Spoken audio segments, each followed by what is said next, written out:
Hello, today we're going to dive into the fascinating world of machine design and kinematics.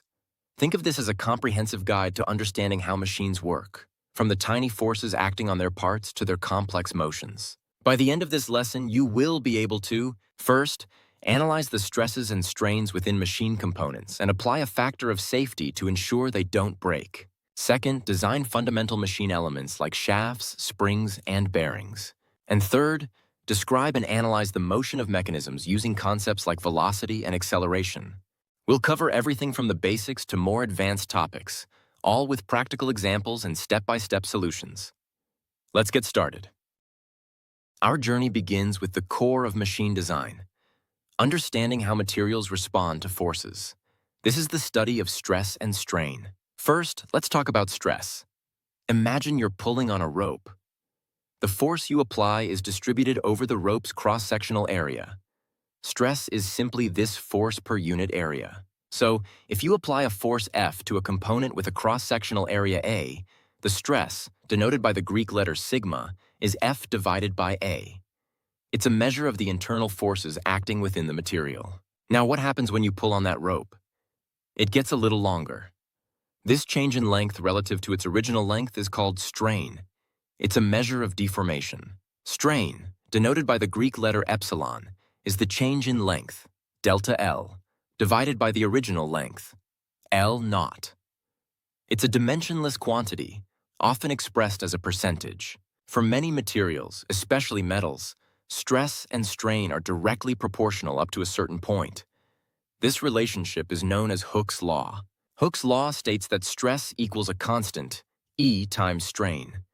This constant, E, is called the modulus of elasticity, or Young's modulus. It's a fundamental property of a material that tells us how stiff it is. A higher E means the material is stiffer and deforms less under a given stress. Now that we understand stress, let's talk about how we use it in design. A critical concept is the factor of safety. The factor of safety, or FS, is a ratio that compares the ultimate strength of a material to the actual stress it will experience in a machine. It's a safety margin. In other words, it tells us how many times stronger the component is than it needs to be to just barely avoid failure. A factor of safety of 2 means the component can withstand twice the expected load before failing. Why do we need this? Because in the real world, things are uncertain. We have uncertainties in the material properties, the exact loads, the manufacturing process, and even the environment. The factor of safety accounts for these unknowns. Choosing the right factor of safety is a key decision for any designer. For a simple, static component with well-known loads, a factor of safety of 1.5 might be acceptable. But for a critical component in an aircraft where failure could be catastrophic, a factor of safety of 5 or more would be required. Let's put these ideas into practice with a worked example. We'll calculate the stress in a shaft. Imagine we have a solid circular shaft with a diameter of 50 millimeters. It's subjected to a tensile force of 100 kilonewtons. Our goal is to find the stress in the shaft. First, we need to find the cross-sectional area of the shaft.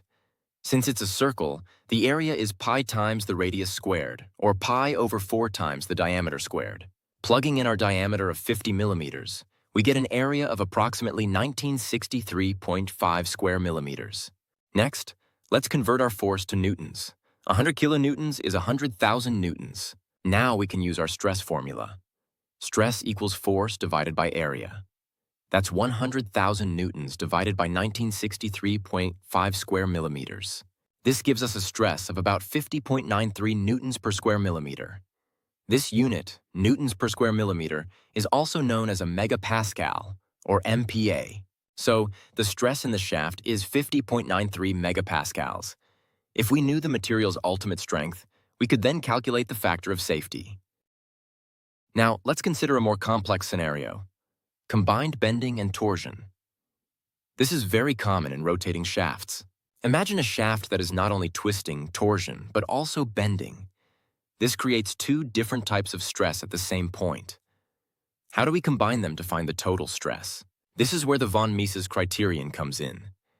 It's a theory of failure that predicts when a ductile material will yield under complex loading conditions.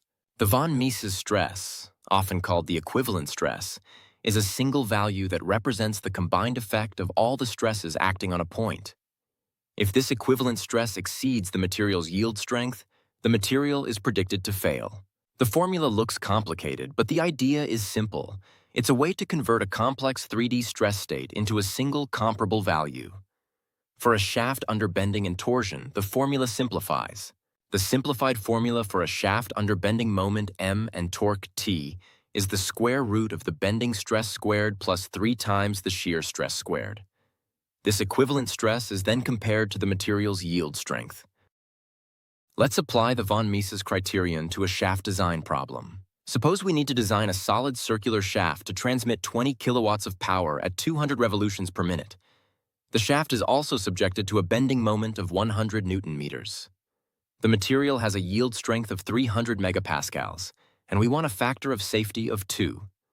What should the diameter of the shaft be? First, let's find the torque, T. We know power P equals 2 pi nt over 60. Rearranging for T and plugging in our values, we find the torque is approximately 955 Newton meters. Next, we need to find the allowable stress.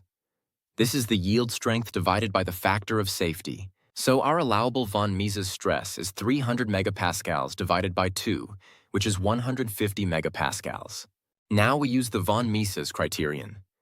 The equivalent stress must be less than or equal to the allowable stress. The formula for the equivalent stress in terms of diameter d is the square root of 16 times the bending moment squared plus 48 times the torque squared, all divided by pi d cubed.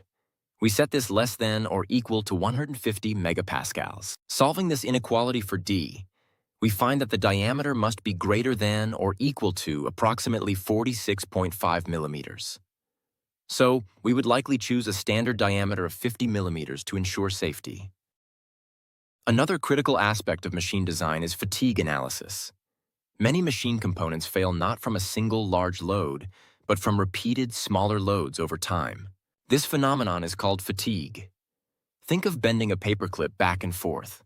Each bend is a small stress, but after many cycles, it breaks. This is fatigue failure. To design against fatigue, we use SN curves. These are graphs that plot the stress amplitude, S, against the number of cycles to failure, N. The SN curve shows that a material can withstand a very high stress for a few cycles, but as the stress amplitude decreases, the number of cycles it can survive increases dramatically. For some materials, like steel, the curve flattens out at a certain stress level. This is called the endurance limit. The endurance limit is the maximum stress amplitude that a material can withstand for an infinite number of cycles without failing.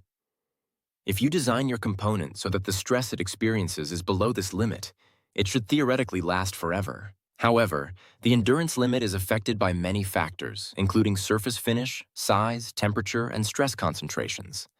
A rough surface, for example, can significantly reduce the endurance limit. Let's talk about stress concentrations. Even if the average stress in a component is low, the stress can be much higher at certain points. These points are called stress concentrations. They occur at geometric discontinuities like holes, notches, or sharp corners. The stress lines, which represent the flow of force, crowd together at these points, leading to a localized increase in stress. This is why fatigue failures often start at these locations. A small crack can initiate at a stress concentration and then propagate through the material with each stress cycle. To quantify this, we use a stress concentration factor, KT. It's the ratio of the maximum stress at the discontinuity to the nominal or average stress in the component. Designers use charts and formulas to find KT for various geometries. The best way to deal with stress concentrations is to avoid them in the first place. Designers use fillets, which are rounded corners, to smooth out the geometry and distribute the stress more evenly. This simple change can dramatically improve the fatigue life of a component. Now, let's shift gears from static and fatigue analysis to the study of motion. This is the realm of kinematics. Kinematics is the branch of mechanics that describes the motion of points, bodies, and systems of bodies without considering the forces that cause the motion. In other words, it's the geometry of motion. We'll start with the basics of linear motion. First, displacement. It's the change in position of an object. It's a vector, meaning it has both magnitude and direction. Next, velocity.